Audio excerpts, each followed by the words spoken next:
Hello, it's Vic, and today I'm going to be sharing how I set up my journal every month for productivity and just to keep really on top of things. A quick intro for those of you who aren't familiar with bullet journaling. It's basically a way of keeping track of your life, planning, and writing to-do lists. I'll leave a video in the description by the inventor of the bullet journal himself, which basically explains what bullet journaling is. There's like a whole official way of doing it with page numbers and indexes and all that stuff, but I don't do any of that. I just do whatever has worked for me and what has helped me stay on top of things over the past 2 to 3 years that I've been doing this method of journaling. Okay, I'll stop talking and let's get into the video. There are three main sections that I consider when I journal every month. First is the monthly calendar section, second is the monthly spread section, and third is the weekly and daily to-do section. I know it all sounds really complicated, but don't worry, it's relatively intuitive, and I'll explain all of it in a second. First, let's do a quick overview of what the monthly calendar section looks like, and what I use it for and how I use it.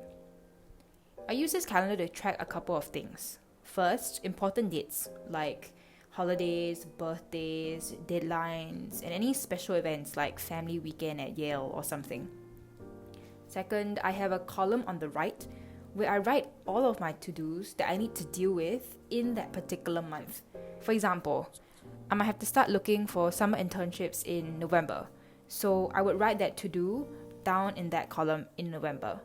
This way, I don't clutter my to-do list for this month with things that I only want to deal with later on in the year. So now we have the monthly calendar section sorted, we can go on to the second part, which is the monthly spread section. This section has a little bit more parts, but I'll do my August spread right now and show you guys what I actually do every month. There are three main parts of my monthly spread. First of all, there's the to-do page, which lists any to-dos that I need to complete by the end of the month. If I have any big projects for the month, I'll also break those down into smaller steps in this section.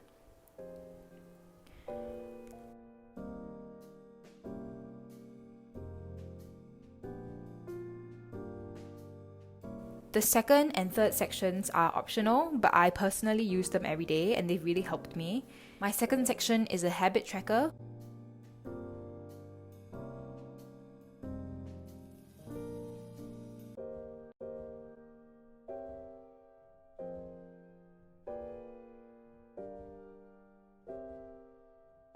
And finally, the third section is my gratitude log, which in my honest opinion should not be optional because practicing gratitude every day has helped me a ton, especially on my bad days, by giving me perspective and allowing me to realize how lucky I am, and I feel everyone should do it.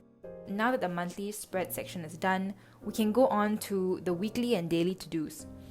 I do my weekly to-dos every Sunday, where I sit down and decide what important tasks I need to complete by the end of that week. I usually refer to my monthly to-dos and just copy over whatever I want to finish into my weekly to-dos. If I'm in school, I also typically will have a part to keep track of any schoolwork or deadlines that I have for that week. I'll also typically indicate the deadlines in the brackets, and I will write the things that are due the earliest first.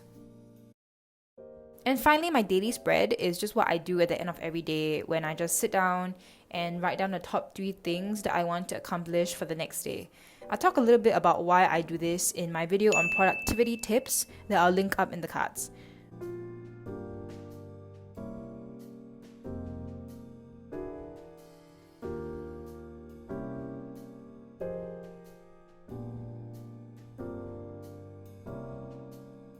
I know that seemed like a lot of work, but it takes me 5 to 10 minutes to do my monthly spread once a month. It takes me 5 minutes to do my weekly spread once a week, and it takes me 5 minutes to do my daily spread like once every day. So for me, it's a worthwhile investment because it's helped me really keep on top of things and really stay productive. Also, just bear in mind that this is what worked for me over the past 2 years.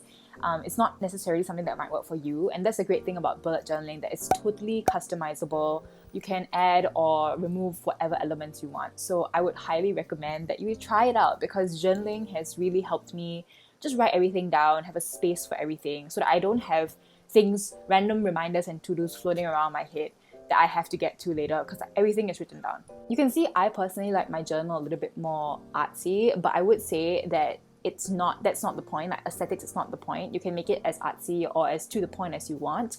The whole point is to have a system of capturing all your thoughts. Anyway, I'm happy to do a video that goes more in-depth into bullet journaling, the kind of journal that I use, the different elements of my book, how I set up my journal for the year, that kind of thing, if it's of interest to anyone.